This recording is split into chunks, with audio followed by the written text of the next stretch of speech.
Hi viewers, welcome to Pebbles. இன்னைக்கு ரவா இட்லி எப்படி பண்ணுறதுன்னு பார்க்க போகிறோம். அதுக்கு தேவையான பொருள் என்னன்னு ஃபஸ்ட்டு பார்த்துடலாம். ரவை 1 கப், தயிர் 1 கப்,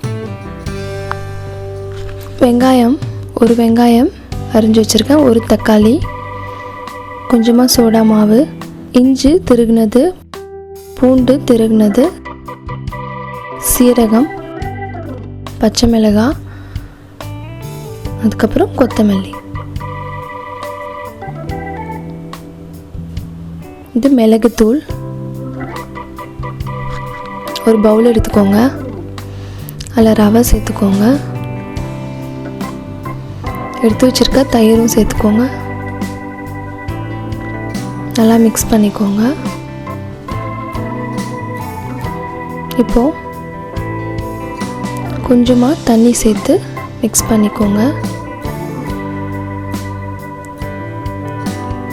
எடுத்து வச்சுருக்க வெங்காயம், தக்காளி, பச்சை மிளகாய், இஞ்சி, பூண்டு,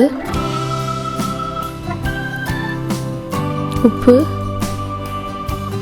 அதுக்கப்புறம் கொத்தமல்லி எல்லாமே சேர்த்தாச்சு. சேர்த்து லைட்டாக மிளகு தூவிக்கோங்க.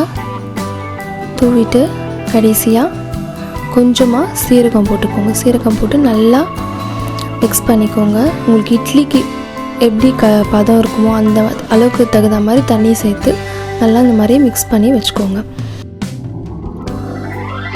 இப்போ இட்லி தட்டு எடுத்துக்கோங்க. இட்லி தட்டு ஃபுல்லாக லைட்டாக எண்ணெய் தடவிக்கோங்க. லைட்டாக எண்ணெய் தொட்டு தடவிட்டு இப்போது நம்ம ரெடி பண்ணி வச்சுருக்க மாவு கொஞ்சம் கொஞ்சமாக ஊற்றிக்கோங்க. ஊற்றிட்டு இட்லி குக்கரில்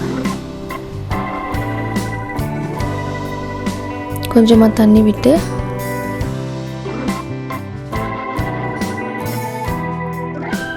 நம்ம ஊற்றி வச்சுருக்க தட்டை அதை வச்சு மூடி விட்டுருங்க.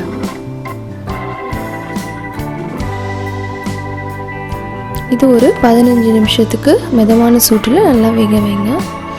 15 நிமிஷம் ஆயிடுச்சு. இப்போ பார்த்தீங்கன்னா இட்லி நல்லா வெந்துருச்சு. ரொம்ப ஈஸியாக ரொம்ப சீக்கிரமாக செய்யக்கூடிய டிஷ் இது. நீங்களும் வீட்டில் ட்ரை பண்ணி பாருங்கள். உங்களுக்கு இந்த வீடியோ பிடிச்சிருந்தால் லைக் பண்ணுங்கள், கமெண்ட் பண்ணுங்கள், ஷேர் பண்ணுங்கள். மறக்காமல் பெபிள்ஸ்க்கு சப்ஸ்கிரைப் பண்ணிவிடுங்க.